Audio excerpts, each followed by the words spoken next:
नमस्कार, आप देख रहे हैं कैलांचल टाइम्स और मैं हूं आपके साथ पूर्वी राय। बड़ी खबर की ओर रुख करते हैं।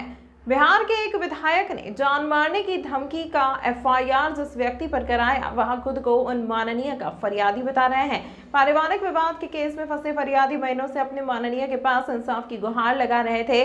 थक हार कर फरियादी ने कहा था, अगर इंसाफ में सहयोग नहीं करेंगे तो आपके दरवाजे पर आत्मदाह कर लूंगा। और माननीय ने करा दी जान से मारने की धमकी की एफआईआर। पटना पुलिस ने उस आरोपी को गाजियाबाद से गिरफ्तार किया। देखिए एक रिपोर्ट। मामला बिहार के वैशाली जिला स्थित महुआ विधानसभा क्षेत्र से जुड़ी हुई है। महुआ विधानसभा से आरजेडी विधायक राकेश रोशन ने पटना के कोतवाली थाने में 16 दिसंबर को एक आवेदन दिया। आवेदन में आरजेडी विधायक राकेश रोशन को जान से मारने की धमकी दिए जाने का जिक्र किया गया था। मामला हाई प्रोफाइल होने के नाते पटना पुलिस ने तत्काल विशेष टीम की गठन की और टेक्निकल इनपुट के आधार पर उत्तर प्रदेश के गाजियाबाद से आरोपी को गिरफ्तार कर पटना ले आए। पूछताछ के दौरान आरोपी ने पुलिस से जो बातें बताई वो जनता और जनप्रतिनिधि के रिश्ते से उपजी आमजन की आशा और फरियाद से जुड़ा निकला। पारिवारिक विवाद की दलदल में फंसकर कराह रहे उस फरियादी की जुबान से अब दुख सुनिए, जिन्हें उनके जनप्रतिनिधि ने एक आरोपी बनाकर जेल भेजने की सोची। ससुराल वाले समस्तीपुर से आए।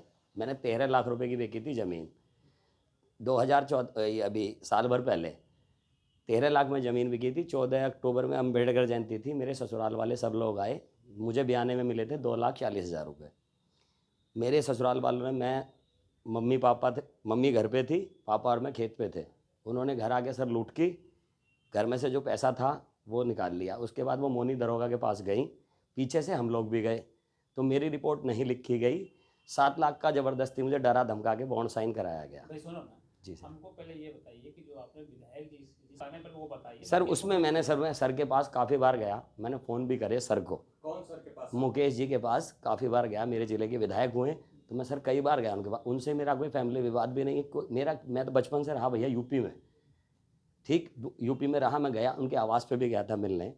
मैंने सर से बोला, सर रिक्वेस्ट करता हूँ आपसे, मैं कोर्ट कचहरी के कब तक चक्कर काटूँगा। मेरे बूढ़े माँ बाप है सर, बूढ़े माँ बाप। मैं कोर्ट कचहरी में 1 साल से आ रहा हूँ, लड़की आ नहीं रही, लड़की कोर्ट में पेश नहीं होती। मुझे फिर अब 20 तारीख में सर मैं तारीख पे आया हूँ, मेरे 20 तारीख में सर तारीख है।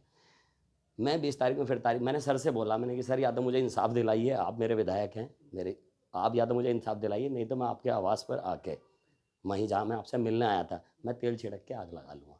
यही सर मैंने बात बोली। यही मेरे पास गाज़ियाबाद, ये मुझे लेके आए हैं गाज़ियाबाद से। यही बात मैं अपने गार्जियन के सामने बोल रहा था। मम्मी और फादर हम दोनों गाज़ियाबाद रहते हैं। अब धमकी नहीं दिए थे? नहीं सर, धमकी का तो मेरा सर से कोई मतलब ही नहीं। पहली बात तो मैं 20,000 रुपये 15,000 की सर नौकरी करने वाला। मैं सर को बचपन से गाज़ियाबाद रहा। अगर मैं यहाँ रहता बिहार में तो सर से हाँ भाई कोई मेरा मैटर हो। सर मैं 10 दिन के लिए आता हूँ यहाँ, 15 दिन के लिए। मेरा सर से क्या विवाद, मेरी कोई पर्सनल दुश्मनी सर से क्या होगी? क्या गुहार लगाने गए थे? मैं गुहार लगाने गया था सर से कि मेरी बच्चों से मुझे मिलवाया जाए। मेरे बच्चे हैं 4 साल से, मैं ना तो मैं अपने बच्चों से मिल पा रहा, मैं बच्चों से मिलाया जाए बच्चों से मुझे। मेरी ससुराल वालों से मेरा केस सॉर्ट आउट कराया जाए और इसमें सर मेरी मदद करें, यही बात थी। इसके आप सर मैं सर को धमकी क्यों दूँ? इकलौता लड़का घर में, मेरी दोनों सिस्टर की शादी यूपी में हुई है, मेरे पटदार से ज़मीनी झंझट चल रहा है सर यहाँ। मैं क्यों सर से लड़ूंगा, क्यों गलत बोलूँगा? सर ने ये चीज़ गलत तरीके से ली होगी सर, मैं गलत नहीं बोलूँगा। क्यों बोलूँगा सर से? मेरा कोई फैमिली मैटर तो है नहीं सर से। मैं फैमिली के चक्कर में खुद पड़ता दूँ सर। विधायक ने तो साफ कहा है कि आपने धमकी दी। नहीं सर, ऐसा कुछ जो नहीं सर, नहीं सर, मैंने फ़ोन किया था, मैं झूठ थोड़ी बोल रहा हूँ। मैंने कॉल की थी, कॉल करने के बाद उनकी पार्टियों के आदमियों के कई बार सर फ़ोन आए थे। उनकी पार्टियों के कई आदमियों के पास मेरे पास फ़ोन आए। मैंने सबसे एक ही बात बताई, सभी आदमियों से मैंने कि सर मैं धमकी क्यों दूंगा? जितने भी कॉल डिटेल मेरे पास हैं, जितने आदमियों के फ़ोन आए हैं, मैंने सबको यही बोला कि मैं सर को धमकी क्यों दूंगा। मैंने सर से ये बोला कि सर मुझे अगर इंसाफ नहीं मिलता, आप मेरे पार्टी के विधायक हैं, मैं आपके वहाँ आके तेल छिड़क के आत्मदाह कर लूँगा। ये विधायक जी आपको क्यों फंसा रहे हैं? सर मुझे अब इस चीज़ को तो सर मैं तो जानूंगा नहीं, क्योंकि जब मेरी फैमिली, मेरी पत्नी मिसेज मुझे फंसा रही है तो विधायक साहब को कैसे बोल सकता हूँ कि विधायक साहब मुझे क्यों फंसा रहे हैं? बताइए। पुलिस पूछताछ में आरोपी की जुबान से जो बातें सामने आई, पटना पुलिस भी वही बातें बता रही है। ऐसे में एक माननीय का अपने ही क्षेत्र की जनता को फरियादी से आरोपी बनना सही है या गलत, ये उस माननीय से पुलिस की पूछताछ होना अभी बाकी है। सर राजद विधायक को धमकी मिली थी।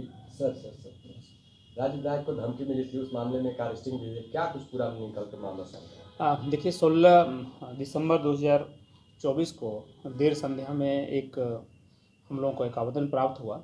हालांकि वो आवेदन पहले व्हाट्सएप के माध्यम से हम लोगों को पता प्राप्त हुआ था। उसमें यह जिक्र यह किया गया था कि माननीय विधायक महुआ को जब वो वैशाली ज़िला में थे, उनको किन्हीं के द्वारा फ़ोन आया और वो फ़ोन आया कि उनको धमकी भरा कोई फ़ोन आया था। उसी फ़ोन की सूचना तत्काल पटना ज़िला में थाना को मिली और अन्य पदाधिकारियों को भी मिली। उसी को संज्ञान लेते हुए हम लोगों ने आगे की कार्रवाई किया था। इस संबंध में हम परसों भी हम लोग आप लोगों को ब्रीफ किया था। आज अपडेट यही है कि जिनके द्वारा यह धमकी देने की बातें बताई गई थी, उनको हम लोगों ने गाज़ियाबाद से लाया है और उनसे आगे की जानकारी में यह बताई गई है कि उनका नाम मनीष चौधरी है। वो मूल रूप से महुआ विधानसभा क्षेत्र के ही रहने वाले हैं। इनकी शादी पातेपुर जो वैशाली जिला ये समस्तीपुर जिला के हैं, वहाँ पर इनकी शादी हुई थी और पिछले 4 सालों से इनको बच्चे से मिलने का नहीं दिया रहा था। कहीं न कहीं फैमिली डिस्प्यूट चल रहे हैं, केस कोर्ट में भी केस इनका है। उसी के संबंध में कुछ झगड़ा झंझट भी हुई थी और उसी झगड़ा को निपटारा के लिए इन्होंने माननीय विधायक के पास अप्रोच किया था। उससे अप्रोच करने के बाद उन्होंने चूँकि ये पूर्व से जो मनीष चौधरी हैं, पहले से ही ये गाज़ियाबाद में ही रहते हैं। इन्होंने कहा है कि मेरी जन्म भी वहीं पर हुई है, तो वहीं से इनको फ़ोन किया था कि हमारा काम करा दीजिए, काम यदि नहीं होगी, हम लोग ये हो गए तो हम लोग आकर के आत्महत्या कर लेंगे। हालांकि इन्होंने अभी तक इतना ही बात कही है। आगे इन्होंने ये बताया कि मेरे साथ में यदि और भी कुछ यदि मैंने कहा हो माननीय विधायक को तो वो प्रमाण दें मेरे पास। मैंने इसके अतिरिक्त कुछ बातें नहीं कही है। हम लोगों ने इसकी जांच करी है। जांच करने पर बातें जो भी आई है, इस पर हम लोग इनको विधिवत PR बॉन्ड पर तत्काल मुक्त करेंगे और आगे इनके द्वारा कोई ऐसा घटना नहीं किया जाए, इनके द्वारा कुछ नहीं, इसके लिए हम लोग बॉन्ड भी भरवा ले रहे हैं।